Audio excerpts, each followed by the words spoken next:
Weh, kau rasa festival makanan minggu depan meriah tak? Mestilah meriah. Assalamualaikum, cikgu. Waalaikumsalam, Ray. Ray, Kal, nanti kamu berdua tolong berniaga ya? Baik, cikgu.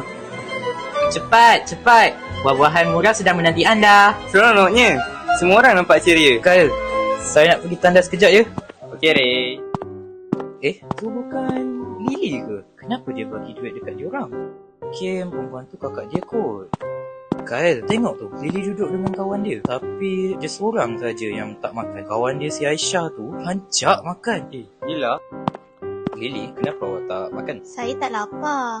Awak ambil lah roti ni. Oh, terima kasih. Lily nampak sedih sangat sejak kebelakangan ini. Rasanya memang ada sesuatu yang tak kena. Saya kena tahu apa sebenarnya yang sedang berlaku.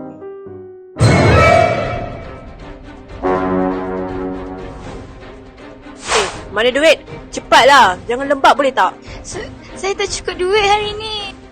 Ini melampau. Jom kita pergi jumpa mereka. Sabar, Kyle. Jangan bertindak ikut emosi. Kalau kita pergi sekarang, Lily yang akan jadi mangsa keadaan. Kita kena fikir sebelum bertindak. Habis tu, Ray? Kita kumpul bukti dahulu. Percayakan saya kali ini. Okey, baiklah. Lily, sejak kebelakangan ini ni, awak nampak kurang ceria. Kalau ada masalah, marilah kongsi kepada kami. Betul tu, Lily. Kami nampak kejadian dekat lorong tu. Kenapa awak bagi duit kepada mereka? Tolong jangan masuk campur. Saya minta maaf sangat-sangat. Saya betul-betul suka bawa duit hari ni. Kau ingat kami ni main-main ke ha? Berapa kali aku pesan, jangan bagi alasan. Lily, apa yang dah terjadi ni? Lily, pakailah tag nama ni. Siapa tahu dia boleh jadi penyelamat untuk menyelesaikan masalah awak. Wah, terima kasih Ray. Cantiknya. Saya akan jaga tag nama ni baik-baik. Oi Lily, mana duit? Kau ingat kau boleh terlepas ke kalau kau tak bagi duit hari ni?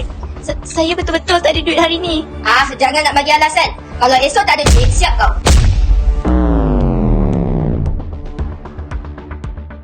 Lily, kita tak boleh biarkan mereka membuli awak berterus-terusan. Kita kena beritahu kepada pihak sekolah. Jom kita jumpa Cikgu Hafizul. Dia boleh bantu kita. Tapi, kalau mereka balas dendam macam mana? Saya tunggu luar ya. Ada apa ni? Ray, Kyle, Lily, kamu semua ada masalah ke? Cikgu, sebenarnya Lily telah dibuli teruk oleh Mary dan Siti. Kami ada bukti yang kukuh. Ini bukti yang sangat jelas. Ray, terima kasih kerana berani bersuara. Terima kasih, Cikgu. Saya cuma hendak menolong rakan saya. Baiklah, cikgu akan ambil tindakan terhadap Mary dan Siti. Mereka akan dibuang sekolah. Hari ini, pihak sekolah ingin memberi penghargaan kepada seorang pelajar kita yang telah menunjukkan keberanian dan sahsiah yang terpuji. Dipersilakan, Ray.